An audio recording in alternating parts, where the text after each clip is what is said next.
Man, the NC2A is scoring big on the NC2A student athletes.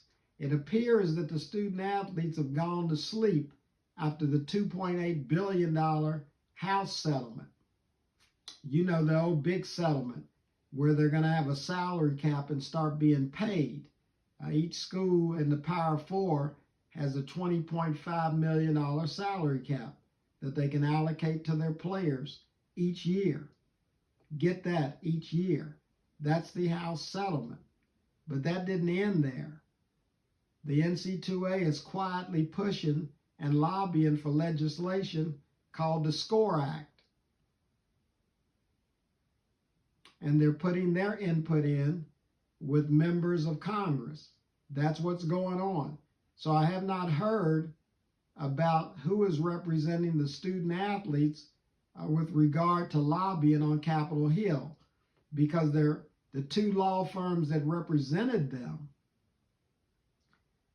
reaped $750 million in legal fees, and there was a provision that they could not lobby Congress on the behalf of the student athletes.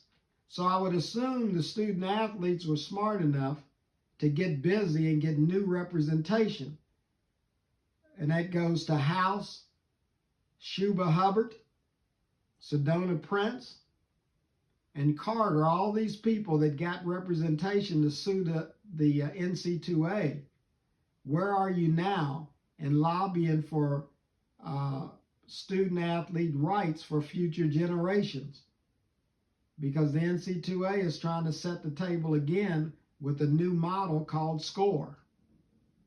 So I'm calling on you to get busy and to wake up and get something done, because the SCORE Act is calling for the NC2A to have limited liability against lawsuits. And that's a big provision because that impacts players' rights. Also, they're trying to prohibit student athletes from becoming employees.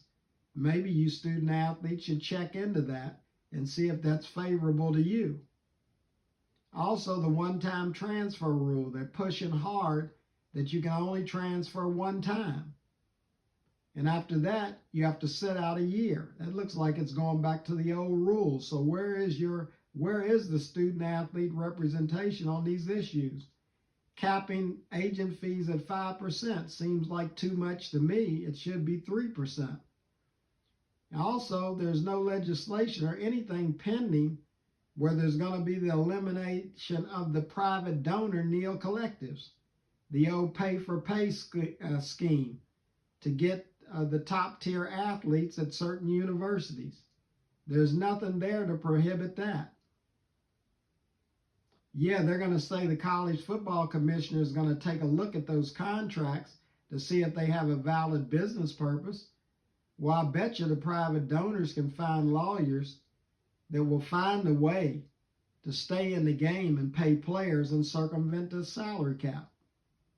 And by the way, the salary cap is $20.5 million per year going to the various sports.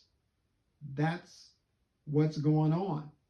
So that's what concerns me. Those open issues concern me with regard to SCORE legislation, because there's some that's just pushing for athlete representation and governance to be increased from 25% to 35%.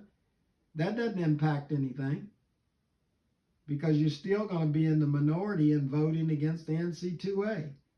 So if you're trying to protect your rights, y'all showing a funny way of doing it. So I'm calling on the student athlete representation to get busy and start reading on the SCORE Act to see if that's something that you want to support in conjunction with the $2.8 billion House settlement. So it's on you to get busy. Student athletes and their representatives, get new ones if you have to. But whatever it is, get busy and find out and educate yourself on the SCORE Act.